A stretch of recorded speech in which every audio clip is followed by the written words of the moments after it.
Hi everybody, welcome to Archimarathon. Today we're talking about the fact that aesthetically speaking, the massing of major elements must utilise and be functionally interwoven with sophisticated design solutions. The treatment of the main facade adds specific critical path events to the acuteness of the conflicting gradient based upon interdisciplinary... I have no idea what he's on about. The initial stage concept... Archispeak is such bullshit. That's what we're talking about. Roll intro.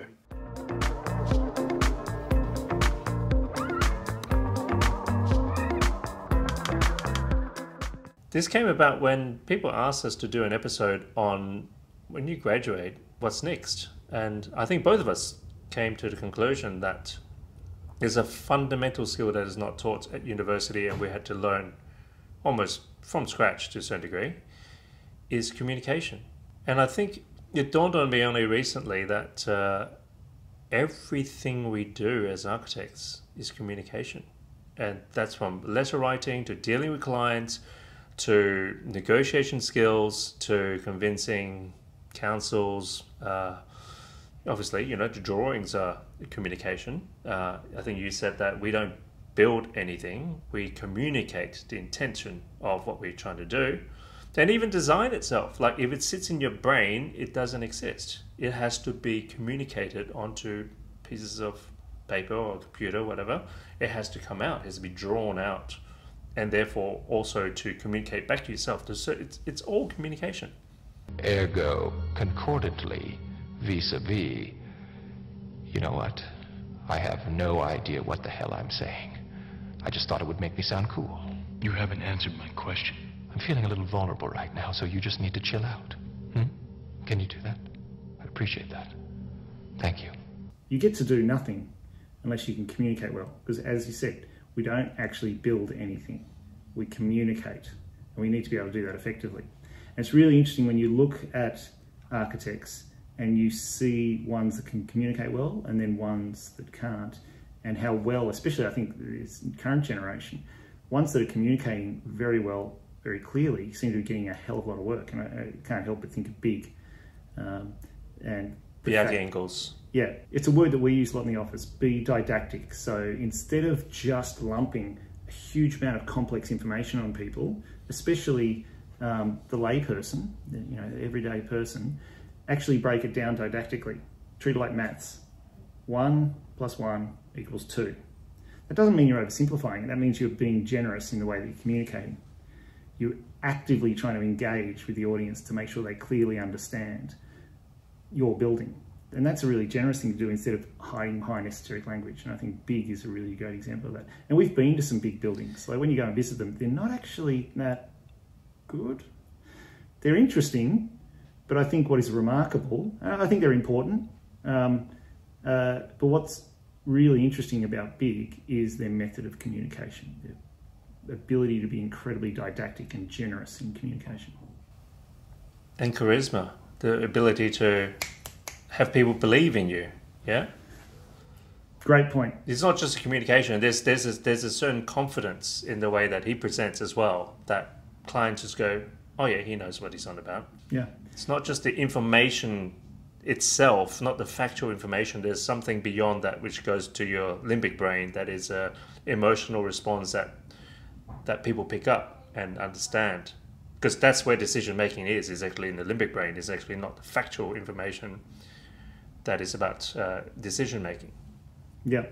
And that's a whole different skill altogether, about body language, tonality and communication. Yeah, learning those basic communication skills, those fundamental communication skills is really important, because you think about, it's again, we've talked about it before, evolution.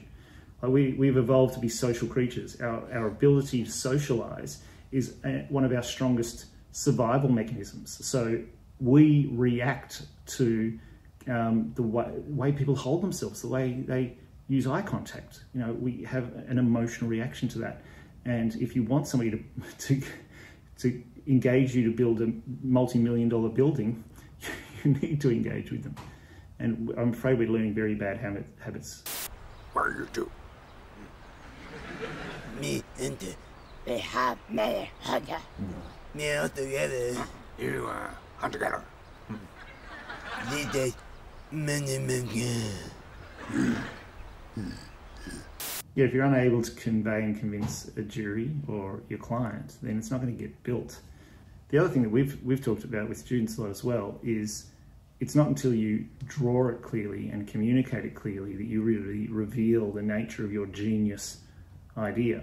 And it's then that I think most people that think they've got this amazing building in their brain realise just how fundamentally broken it is. Like it's not real at all until you can actually pick it apart. And I think that's important because, look, design is one thing. Getting a team of people to build it, clients to subscribe to the idea, to fund it.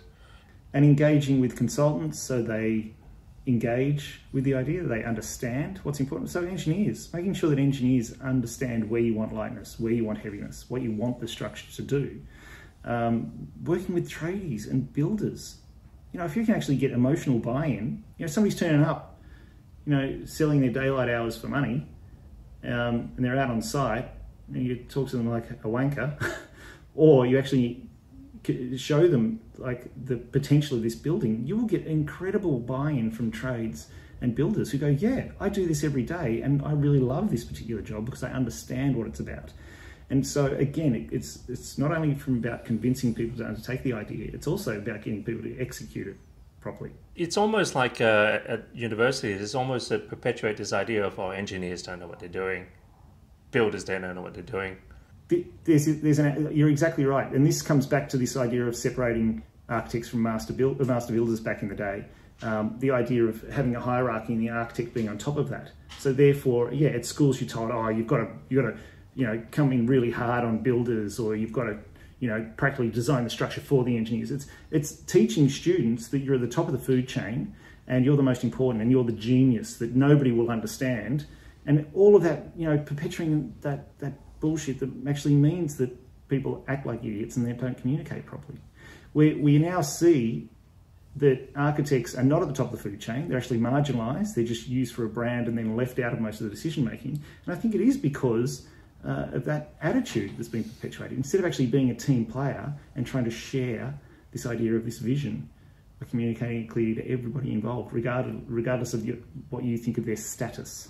Because architects are very good at breaking down complex ideas and then analyze it and coming up with responses. But for some reason, the actual communication aspect of it and dealing with people aspect of it is quite weak, often. Weak, but I'd even argue we've deliberately complicated. Again, going back to deconstruction, you know, how willing the profession was to adopt obscure esoteric language. So not only do we seem unwilling to communicate, it's like we're almost deliberately not communicating, and we're paying for it now more than ever as a profession because we're being left out of most conversations. Stay hydrated, people. Where's your water? Oh, hang on. Where's your vodka? Oh. Yeah, I just neck vodka, Kev. Yeah, when I was a student, deconstruction was really big, and I was determined to understand it. And I was a nerd, so I really got into it, and I found this one particular book, which was great because they desperately tried to explain it, right down to little summaries of philosophers and how they fed down into deconstructivist philosophy. There's this really generous part at the start that says, it is clear that Derrida and his interpreters actually intended to be difficult. It's meant to make people feel inadequate on the grounds that it will make them seem cleverer than we do.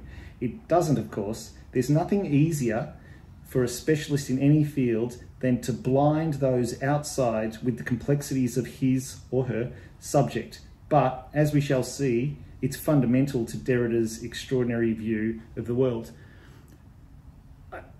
I love that. There's nothing easier for a specialist in any field than to blind those outside with the complexities of their subject. Architects are actively shooting themselves in the foot whenever they do that. Look how clever I am. Oh, my clients just don't understand my genius. Like, seriously, no wonder we're only engaged for about 3% of all housing in Australia anyway. Bringing in deconstructivist theory and philosophy, you're not suggesting that bringing in philosophy, these rigorous ideas that are testing, they're important. These are important things to explore. We need good academics that broaden our thinking in architecture.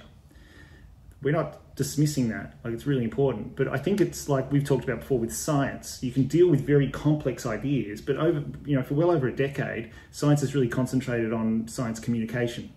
So is what we are doing of value? Yes, it is, but is it of value if the general public don't understand what we're doing? So scientists work on far more complex things than architecture, and then they go out of their way to distill it down into core concepts that are easily digestible by anybody. I love that about science. I think we've got a lot to learn in architecture. We're definitely not suggesting there shouldn't be this very deep, complex thinking about architecture, but then what do we do with it? But we should also add, in philosophy, you have people like Alain de Botton as well. Good point. You hear me bring up Alain de Botton a lot, and within the philosophical circles, he's a bit rejected. They're like, oh, he's a bit mainstream, because, and he recognises that. He goes, yes, I guess I'm not seen as critical, but his interest is in getting very important philosophical ideas and making it consumable by anybody. And he admits that means he has to dumb them down a bit. He probably has a much more articulate way of it, or simplify them, which sometimes... Well, he made it accessible. Exactly. So that gets him criticised within his own field of philosophy. If you go to the School of Life, you will see a huge amount of topics covered in little 5 or 10 minute videos. We would have no insight to a lot of that stuff if it wasn't for somebody like him that was making complex ideas accessible. And it doesn't stop anybody from going and then digging further. And the same logic is being applied in science communication. Okay, we may have simplified this a bit too much, but guess what? You can go find more information here, here, and here. So thanks, Kevin and Andrew, for taking a giant poop on top of the way that architects communicate. That's no help. Kev, do you have any examples? Do you steer students to particular resources? Body language, in terms of presentation, is not taught. Verbal communication is not taught. And so I try to make sure that they practice their verbal presentation and to sort out their body language so that they're not standing there all like, charisma is something you learn rather than you're born with. So that's something that, you said yourself, you had to learn all this stuff. Yeah, I was a real introvert, so, geeky nerd, and I just realised that nobody was going to listen to me unless I could hold a room. I can't point because I realise I can't link it. So yeah, we're going to put some links down below in the descriptions that will have sort of great resources that you can learn from. And you showed me a great example of this, which was I think it was the Guardian recorded presentations by Zaha Hadid, Norman Foster, Rem Koolhaas, and Richard Rogers. Richard Rogers, yeah. We'll put a link below as well. And it's interesting seeing how bad some super famous architects can be. And then also people like Foster, who has obviously worked very hard at holding a room, communicating the core ideas very clearly. And you just look at people like Zaha, just wrapped up in little balls, though. I don't want to be here. You people are boring me. They're all sitting down behind a table. Yeah. Rem Koolhaas with his monotone behind a laptop. And I think another important point to note here is that we're not trying to say that everyone should be a used car salesman. Look at the size of that trunk. You could put 3 bodies in there. Just kidding. Just trying to levitate the situation. We're not saying that you can have shit design and then you just go off and present and that's it. I think you still should be a good architect, but to supplement that we also need great communication skills. But also, you will become a better architect if you can communicate it clearly, because it forces you to distill it down, as we talked about in past episodes, to distill it down into its core principles. It's actually an editing process. Your buildings will be better because you realise that I've only got 8 minutes to present. I can only present these things. Let's make sure those things are great and get rid of the fluff. It's a great design technique. Yeah, this idea of using your design skills in the presentation, the verbal presentation skill, rather than just the graphic. I think there's too much focus, and I think it's important. The graphic is definitely important, but I think the verbal presentation and the design of the verbal presentation, using your design skills, is not really talked about. There's so many great examples that I often think that's just like architects presenting, like, you know, Ant-Man. Just keep it simple. Just Yes. keep it simple. Focus. Keep it simple. No doubt. Okay, so I'm at this art museum with my cousin Ignacio, right? And there was this like abstract expressionism exhibit. But you know me, I'm more like a neo-cubist kind of guy, right? But there was this one Rothko that was sublime, bro. Oh my God. Luis. Okay, sorry. I just, you know, I just get excited and stuff. But anyway. You're just like, yeah, there's an architect presenting. It's like, it's a yes or no question. Let's just go. How about just a yes or no? That's the other thing As an too, answer. is listening to a question and answering a question succinctly is so important, and I rarely see people do it.